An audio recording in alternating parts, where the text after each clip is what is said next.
સુરત શહેરમાંથી કાયદો અને વ્યવસ્થાની રક્ષા કરતા હોમગાર્ડ વિભાગના જવાનો પાસેથી દર મહિને લાખો રૂપિયાની ગેરકાયદેસર ઉઘરાણી થતી હોવાના ગંભીર આક્ષેપો સામે મોટો હોબાળો મચ્યો છે।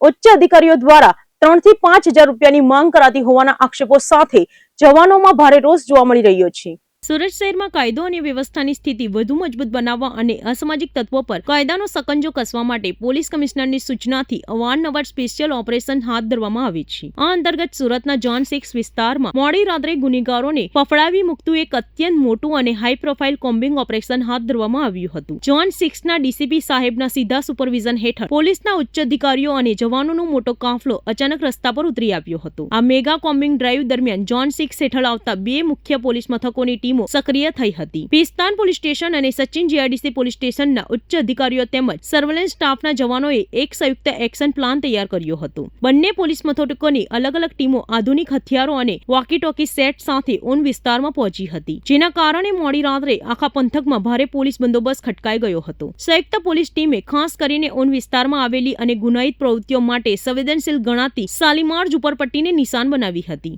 પોલીસે વહેલી સવારે અને રાત્રિના સમયે આખી શાલીમાર ઝુંપડપટ્ટીના તમામ એન્ટ્રી અને એક્ઝિટ પોઈન્ટ એટલે કે અવરજવરના રસ્તાઓ બંધ કરીને સમગ્ર વિસ્તારને ચુસ્તપણે કોર્ડન કરી લીધો હતો। અચાનક આખું પોલીસ તંત્ર ત્રાટકતા જ સ્થાનિક ગુનેગારો અને અસામાજિક તત્વોમાં ભારે નાસભાગ મચી ગઈ હતી। આ ઓપરેશન દરમિયાન પોલીસે શાલીમાર ઝુંપડપટ્ટીના ખૂણે ખૂણામાં સઘન સર્ચ ઓપરેશન ચલાવ્યું હતું અને તે વિસ્તારમાં રહેતા પ્રોહિબિશન, શરીર સંબંધી ગુનાઓ અને ચોરી લૂંટફાટના ગુનાઓમાં સંકળાયેલા રીઢા અને નાસ્તા ફરતા આરોપીઓના રહેણાંક મકાનો પર ધડાધડ દરોડા પાડવામાં આવ્યા હતા। આ ઉપરાંત રસ્તા પરથી પસાર થતા તમામ શંકાસ્પદ વાહનોની પણ સઘન તલાશી લેવામાં આવી હતી અને કાયદેસરના કાગળો વગર દોડતા વાહનો ડિટેઇન કરવામાં આવ્યા હતા। ડીસીપી સાહેબની પ્રત્યક્ષ હાજરીમાં કરાયેલી આ કડક કાર્યવાહીના કારણે શાલીમાર ઝુંપડપટ્ટી અને ઉન વિસ્તારના લુખ્ખા તત્વો તેમજ બુટલેગરોમાં ભારે ફફડાટ વ્યાપી ગયો હતો। પોલીસે કોમ્બિંગ દરમિયાન અનેક શંકાસ્પદ ઇસમોની અટકાયત કરી તેમની પ્રોફાઇલ ચકાસવાની તજવીજ હાથ ધરી હતી। પોલીસ પ્રશાસનનું કહેવું છે કે આગામી દિવસોમાં પણ જનતાની સુરક્ષા માટે ઝોન 6ના આવા સંવેદનશીલ વિસ્તારોમાં આ પ્રકારે આકસ્મિક કોમ્બિંગ અને કડક પેટ્રોલિંગ સતત ચાલુ રાખવામાં આવશે।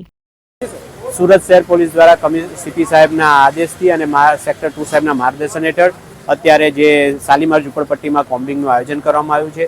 જે ઝુંપડપટ્ટીમાં બધા લોકો ખરાબ નથી હોતા, સારા લોકો હોય છે। 10% જે ખરાબ લોકો હોય છે એમને શોધવા માટે આ ટુ કોમ્બ એટલે એમને શોધવા માટેની આ કાર્યવાહી છે। એમાં અમે પીધેલા હોય, કોઈ છરી ચપ્પા લઈને ફરતા હોય એવા ઈસમોને શોધવા માટેનું આ કોમ્બિંગ અત્યારે હાથ ધરવામાં આવ્યું। આમાં અમારે બેસ્તાન પોલીસ અને જે ડિવિઝન છે સચિન જીઆઈડીસીના માણસો, ટોટલ 55 પોલીસ કર્મચારીઓ, 4 અધિકારીઓ અને 5માં અમે પોતે ડીસીપી તરીકે અહીંયા આગળ હાજર રહેલા છે।